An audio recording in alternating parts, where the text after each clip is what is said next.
Bonjour, Thomas Magnafeso du parc du Haut-Jura. Donc nous, on a participé au contrôle des zones pilotes pour le Jura.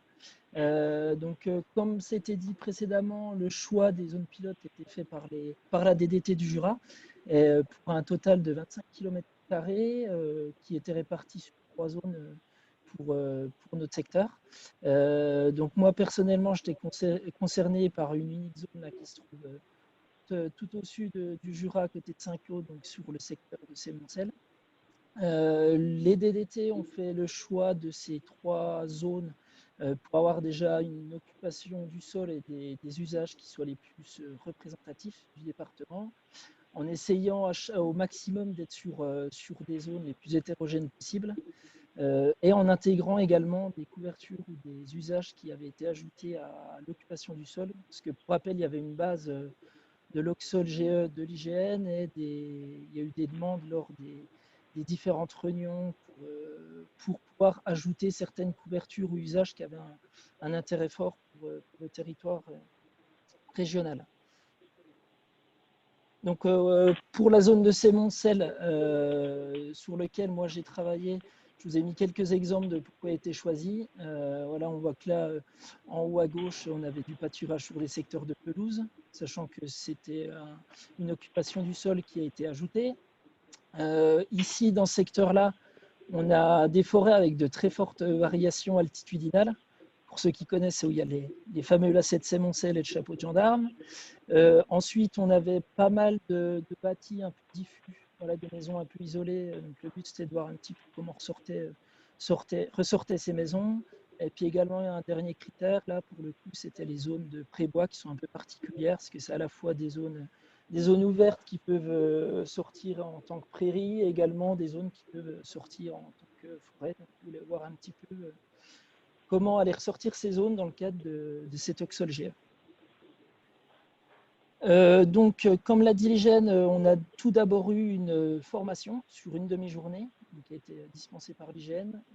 3 grands temps. La première, c'est une information collective pour réaliser des signalements, donc ça dure à peu près une demi-heure. Ensuite, on avait un travail individuel sur une zone test pour faire remonter du coup, des signalements, donc ça a duré 1h45. Et à l'issue de ce travail individuel, on a fait un débriefing collectif où voilà, tout le monde remontait un petit peu les difficultés qu'il avait pu avoir et on partageait un petit peu les expériences pour pouvoir être paré au mieux pour faire le vrai contrôle des zones pilotes du Jura. Il y a une grande représentativité des contrôleurs. Il y avait le département du Jura, la DDT, les chasseurs du Jura, le SIDEC, des SCOT et nous-mêmes. Donc, comment se passent les signalements? Il y a 2 façons de le faire. La première, c'est depuis l'espace collaboratif de l'IGN, voilà, avec une simple connexion Internet.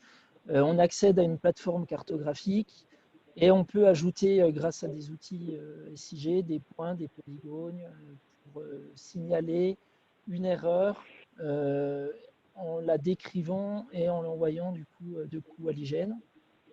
La seconde façon de le faire, c'est depuis le logiciel QGIS que certains doivent bien connaître. Le gros avantage de QGIS, c'est qu'on peut y coller des données externes. Donc, par exemple, là, le quadrillage en bleu, c'est les zones de RPG que j'ai recoupées pour vérifier notamment l'usage. Voilà, j'ai ajouté d'autres choses, les zones humides, etc., pour un petit peu recouper les différentes bases de données. Pour aller un peu plus dans la partie technique, depuis QGIS, en fait, c'est une simple extension à ajouter. Et ensuite, il suffit de réaliser des polygones, de cliquer sur un bouton et ça fait remonter le signalement auprès de l'IGN. Juste pour en revenir du coup sur ces signalements, on en distingue 3 grands types. Enfin, moi, quand j'ai travaillé dessus, j'ai distingué 3 grands types d'erreurs. Le premier, c'est des mauvais classements sur soit l'usage ou la couverture. Donc, par exemple, une zone qui était catégorisée en prairie, mais en fait, c'est plutôt une pelouse. Donc là, on va faire un signalement pour dire ben, ça, c'est pas dans la bonne classe de couverture. Ensuite, on va avoir des erreurs sur plutôt la délimitation. Par exemple, une maison qui a un garage attenant et le garage n'a pas été intégré dans la zone bâtie. Donc voilà, on peut l'ajouter via une simple ligne pour dire la zone bâtie prend bien bien en compte également le garage. Et puis le dernier exemple, c'est par exemple l'oubli de zone. Par exemple, une zone ouverte de prairie dans une forêt qui a été classée en forêt, on peut la signaler pour qu'elle soit reconnue en zone ouverte et en prairie.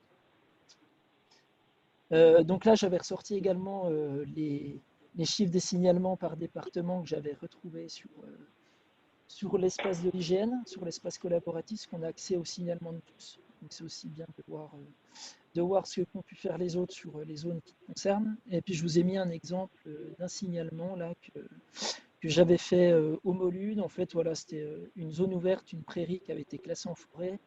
Et j'ai demandé qu'ils puissent la rattacher sur la zone du voilà, j'ai fini. Alors juste en termes de temps, moi